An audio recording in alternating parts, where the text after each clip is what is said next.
जतारा बड़े ही धूमधाम के साथ चक्रवर्ती सम्राट अशोक महान एवं महात्मा ज्योतिराव फुले जयंती बड़े ही धूमधाम के साथ मनाई गई। आपको हम बता दें, गुलाब कुशवाहा समाज के जिला अध्यक्ष ने इसका महत्व बताया और उन्होंने कहा कि सम्राट अशोक ने कलिंग युद्ध 261 ईसा पूर्व के बाद हिंसा त्याग कर बौद्ध धर्म अपनाया और शांति का मार्ग चुना। उनकी जयंती न्याय, अहिंसा और प्रेम का संदेश देती है। महोत्सव इस दिन विभिन्न स्थानों पर विशेषकर बिहार में आयोजित होते हैं। समाज के विभिन्न वर्ग विशेषकर मौर्य कुशवाहा समाज उनके सम्मान में सभाएं और कार्यक्रम आयोजित करते हैं। उद्देश्य अशोक महान के आदर्शों को याद करना, एकता और शांति का संदेश फैलाना। ऐतिहासिक संदर्भ अशोक चक्रवर्ती सम्राट थे जिनका साम्राज्य हिंदू कुल से लेकर गोदावरी तक फैला था, जिनका 11 अप्रैल को बड़े ही धूमधाम के साथ जयंती मनाई गई। आपको हम बता दें, इसमें मुख्य अतिथि रहे स्वामी प्रसाद मौर्य, हृदय कुशवाहा, आर.डी. प्रजापति, नन्ना कुशवाहा, कक्कू कुशवाहा, नाथूराम। वहीं विशिष्ट अतिथि रहे हरिशंकर खटीक, योगेंद्र व अन्य। वहीं आपको इसमें मौजूद रहे कमेटी के पदाधिकारी भजनलाल कुशवाहा, पारीचंद कुशवाहा, जमुना कुशवाहा, नंदकिशोर कुशवाहा, कोमलचंद कुशवाहा, शंकर सिंह कुशवाहा, राजू कुशवाहा आदि। आप देख रहे हैं पूरी खबर राही सल्तनत न्यूज पर चैनल हेड मोहम्मद आजम कादरी के साथ। शासक महान होने का गौरव प्राप्त करने वाले सम्राट अशोक जी की जयंती और साथ ही साथ सामाजिक परिवर्तन के महानायक ज्योतिराव फुले जी के इस संयुक्त जयंती समारोह में आए हुए सभी सम्मानित भाइयों, बहनों, नौजवान साथियों, पत्रकार बंधुओं एवं कार्यक्रम में हम सबके बीच उपस्थित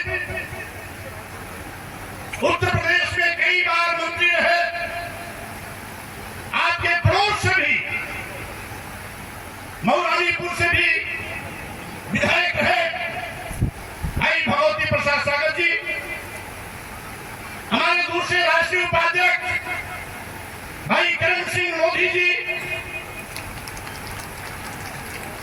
और मध्य प्रदेश के प्रभारी भाई सीएल साहू जी। आज के कार्यक्रम की अध्यक्षता कर रहे की धरती पे पढ़ भी रही है और बहुत आगे बढ़ भी रही है। कुशवाहा समाज भी हमारा अब बहुत आगे बढ़ रहा है, किसी प्रकार से कहीं कोई पीछे नहीं है। लगातार हमारे कुशवाहा समाज का भी प्रयास, राजनीतिक दल अलग हो सकते हैं, दिल हम सब लोगों का एक है। वो हम लोग दिल के साथ, दिल की भावनाओं के साथ काम करते हैं, राजनीतिक प्रतिद्वंदता के आधार। लेकिन हमने कभी प्रतिद्वंदता नहीं मानी। जो बोला सामने बोल दिया कि आप मेरे पिता तुल्य हैं। हमारी कोई गलती हुई होगी तो आपने मुझे सजा देने का काम किया होगा, लेकिन हमने हमेशा और सम्मान किया है। जब तक हरिशंकर खटीक इस धरती पर जिंदा रहेगा, जब तक कुशवाहा समाज का हमेशा सम्मान करूंगा। लगातार प्रयास, क्षेत्र का विकास, जनता की सेवा का लक्ष्य लेकर के हम आगे चले। वहां आप बेदाई गीत गा रहे हैं, मुझे बड़ा दुख लगा। जहाँ सोहर होना चाहिए, जहाँ उत्साह होना चाहिए, वहां आप भीख मांगना शुरू कर दिए। तकलीफ होती है, ऐसा लगता मर जाना चाहिए। आजादी के 75 वर्ष बाद और आपको शर्म लेना चाहिए सम्राट अशोक का वंशज बनने के लिए। विश्व में अगर उन्होंने सबसे ज्यादा राज किया है तो अखंड भारत में वो भी सम्राट अशोक, और वो उसके वंशज भिखारी भीख मांगने लगे। अरे भीख मांगना तो उनने छोड़ दिया। जो आपके दरवाजे में दिन भर पेशान मांगते थे, चून मांगते थे, वो देने का काम कर रहे हैं। मेरे मित्र हैं, मैं वो हमारे भाई हैं, हमारे साथी हैं, बेचारे क्या दे सकते हैं उतना। अगर समुद्र में एक बाल्टी पानी निकाल दिया जाए तो क्या मतलब निकलता है? आप समुद्र हो, आप उस महापुरुष की जयंती मना रहे हो जिसने हमें पढ़ने लिखने का अधिकार दिया, जिसने हमें बोलने का अधिकार दिया है, और जो वास्तव में राष्ट्र के पिता हैं। तो मेरा निवेदन ये है कि विदाई गीत नहीं, सोहर गीत गाओ। तो आज आप रो रहे हो, विदाई गीत गा रहे हो, तो ये मुझे शर्म लगती है। मुझे कभी कभार लगता है कि अब वो बेकार हो गया। आप उसके वंशज हो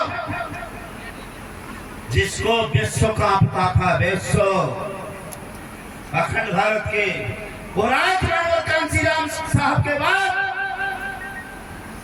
जिसको आप इसका मुख्य अतिथि बनाए हो बाबूजी को, उनको पूरा विश्व देखता है, देश नहीं देखता, पूरा विश्व। और मैं उनके पद चिन्हों में चलने वाला आदमी हूं, मैं उनके पद चिन्हों में चलने वाला आदमी हूं। मैं वो चीज नहीं हूं। तो सम्राट अशोक के बारे में आपको सब बताएंगे बाबूजी, लेकिन एक चीज मैं बता रहा हूं, मेन बात,